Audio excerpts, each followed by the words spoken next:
चलिए तो अब हम सीखने वाले हैं किसके बारे में, गुणज के बारे में।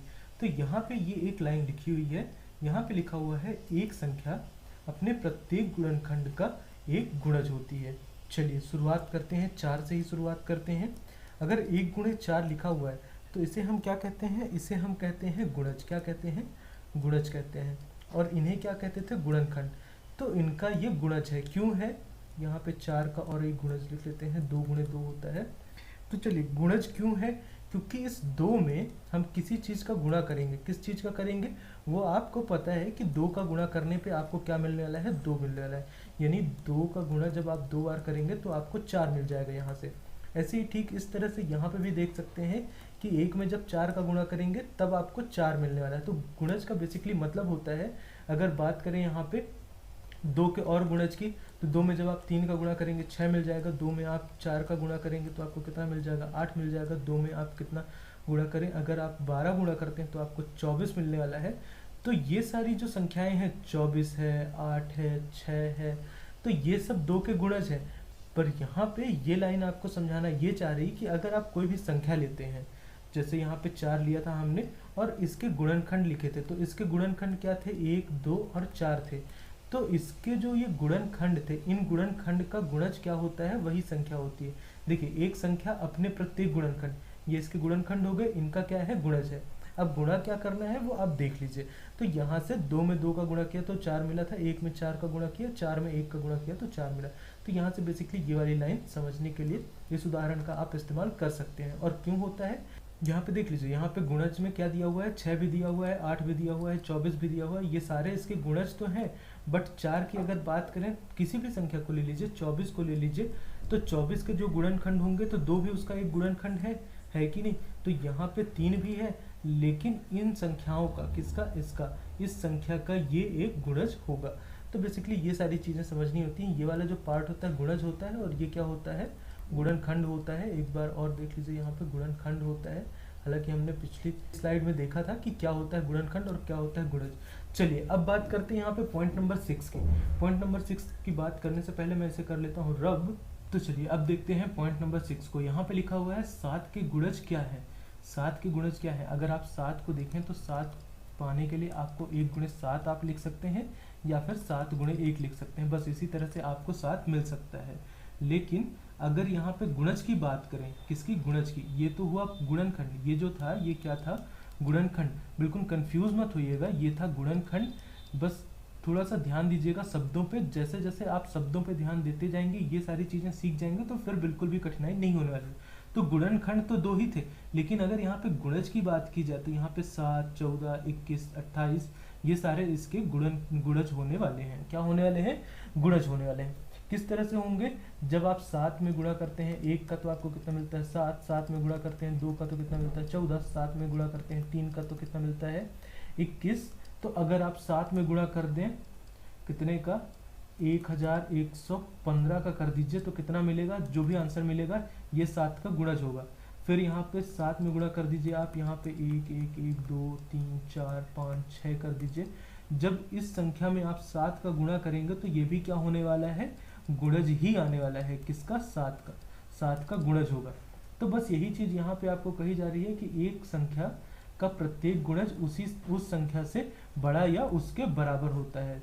तो देख लीजिए आप, यहाँ पे गुणज की अगर बात करें तो कहाँ से शुरुआत हो रही है, 7 से शुरुआत हो रही है। 7 में आपने 1 का गुणा किया तो कितना मिला आपको, यहाँ पे मिला है आपको 7, और 7 में 2 का गुणा किया तो कितना मिला है, 14 मिला है। तो देख लीजिए आप यहाँ से किस तरह से आप बड़ी संख्याओं की तरफ बढ़ते हैं। तो या तो बराबर होगा या फिर बड़ा होगा, जबकि जो गुणनखंड होता था वो छोटा होता था। गुणनखंड छोटा, यहाँ पे छोटा या फिर बराबर होता था। क्या होता था, बराबर होता था। ध्यान दीजिएगा यहाँ पे बराबर, या फिर यहाँ पे अगर गुणज की बात करें तो गुणज क्या होता है, बड़ा होता है या फिर बराबर होता है। तो बिल्कुल कंफ्यूज मत होइएगा। जहाँ पे कोई भी चीज़ समझ में नहीं आए तो आप हमें कमेंट करके बता दीजिएगा, हम आपके लिए एक अल्टरनेट वीडियो प्रोवाइड करवा देंगे। तो बेसिकली इस तरह से करना होता है। चलिए बढ़ते हैं अगली स्लाइड की तरफ।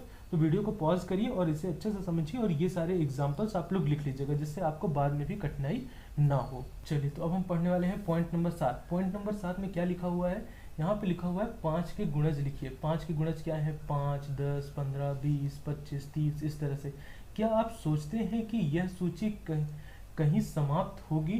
बिल्कुल नहीं। नहीं, यहाँ पे क्या लिखा हुआ है, यह सूची समाप्त ना होने वाली है, इसकी जांच 6 और 7 इत्यादि को लेकर भी करिए। ठीक है, यहाँ पे लिखा हुआ है हम प्राप्त करते हैं कि एक दी हुई संख्या के गुणजों की संख्या अपरिमित होती है, इनफाइनाइट होती है। तो बेसिकली ये जो हमने पिछले वाले पॉइंट पे देखा था, जब हम 6वें पॉइंट को डिस्कस कर रहे थे, तो वहाँ पे क्या देखा था हमने कि 7 के साथ आप किसका गुणा कर सकते हैं, 1 1 2 3 4 2 3 4 5 6 या फिर 9, यहाँ पे कुछ भी लिखा हो, इस तरह से आप किसी भी संख्या के साथ जब आप 4 7 का गुणा करते हैं तो क्या मिलता है, आपको कोई ना कोई संख्या मिल जाती है। जो संख्या मिलती है वो क्या कहलाती है, गुणज कहलाती है। क्या कहलाती है, गुणज कहलाती है। किसका, 7 का गुणज कहलाती है। तो बस बेसिकली यहाँ पे यही चीज़ समझाने की कोशिश किया जा रहा है यहाँ पे कि कोई भी संख्या लिख सकते हैं आप यहाँ पे, तो इसके जो गुणज होंगे वो इनफाइनाइट होंगे, क्योंकि संख्याएं क्या होती हैं, अगर पूर्ण संख्याओं की बात करें तो यहाँ पे क्या होती हैं, बेसिकली यहाँ पे पूर्ण संख्या नहीं लेना होता है, यहाँ पे आपको लेना होता है प्राकृत संख्या। क्या होता है, प्राकृत संख्या। क्या होता है, प्राकृत संख्या होता है यहाँ पे। तो इस तरह से आप देखेंगे कि कैसे आप इसे सॉल्व करते हैं। चलिए, अब आपको यहाँ से 8वें पॉइंट में क्या सीखने को मिलेगा, क्या 7 स्वयं का गुणज है? क्या 7 स्वयं का गुणज है? हाँ, क्योंकि 7 को हम क्या लिख सकते हैं, 7 गुणे 1 लिख सकते हैं। क्या यह अन्य संख्याओं के लिए भी सत्य है? 3 12 16 आदि की जांच करिए। प्रत्येक संख्या स्वयं का गुणज होती है। क्यों होगी? क्योंकि 7 में जब आप 1 का गुणा करेंगे तो आपको क्या मिलने वाला है, 7 मिलने वाला है। तो बिल्कुल भी कंफ्यूज मत होइएगा, छोटी छोटी चीज़ें हैं। ये पॉइंट्स एज इट इज़ आप लिखिएगा। पहले लिखिएगा यहाँ पे एक तरफ लिखिएगा गुणनखंड लिखिएगा, क्योंकि आपने पहले क्या पढ़ा है, गुणनखंड पढ़ा है। तो एक तरफ लिखिएगा गुणनखंड लिखिएगा और एक तरफ लिखिएगा क्या, गुणज लिखिएगा। एक तरफ गुणज लिखिएगा और यहाँ पे ये जितने भी पॉइंट्स पढ़े हैं आपने गुणनखंड के लिए, गुणनखंड वाले लिख लीजिएगा और यहाँ पे गुणज वाले लिख लीजिएगा। तो यहाँ से जब आप अंतर करके देखेंगे, जैसे आपने देखा कि ये क्या होता है, किसी भी संख्या से अगर हम किसी भी संख्या का गुणनखंड करते हैं तो छोटा या क्या होता है, बराबर होता है। क्या होता है, बराबर। ये क्या होता है, बड़ा या बराबर होता है। तो इस तरह से जब आप तुलना करके देखेंगे, तुलनात्मक रूप से देखेंगे, तो आपको बेसिकली यहाँ पे कोई भी कठिनाई नहीं होने वाली। चलिए बढ़ते हैं अगले स्लाइड के और देखते हैं कि वहाँ पे हमें क्या सीखने को मिल रहा है। तो अब आपको यहाँ पे इस स्लाइड में देखने को मिल रहा है वह संख्या जिसके सभी गुणनखंडों का योग उस संख्या का 2 गुना हो, तो वह एक क्या कहलाती है, वह एक संपूर्ण संख्या, परफेक्ट नंबर कहलाती है। क्या कहलाती है, संपूर्ण संख्या या फिर परफेक्ट नंबर इंग्लिश में बोलते हैं, कहलाती है। 6 और 28 संपूर्ण संख्याएं हैं। क्यों है, चलिए देख लेते हैं, लिख लेते हैं ना।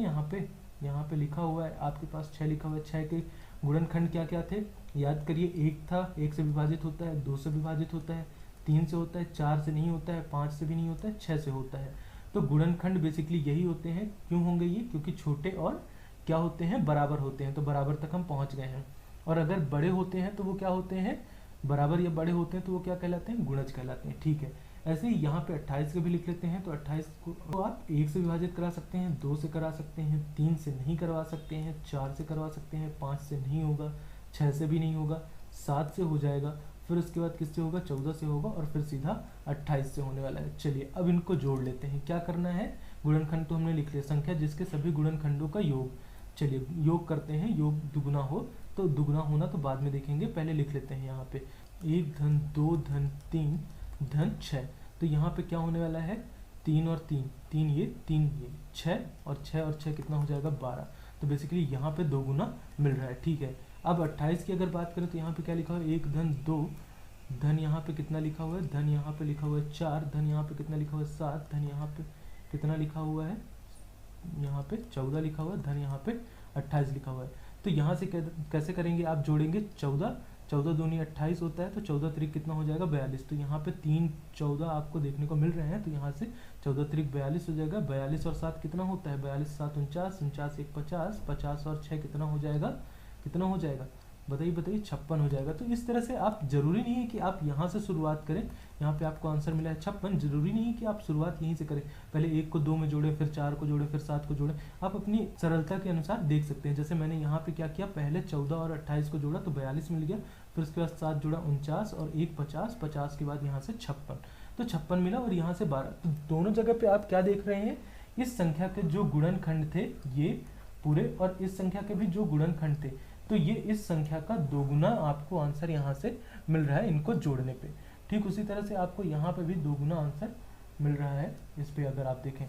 तो इस तरह से आपको समझना था कि परफेक्ट नंबर क्या होता है।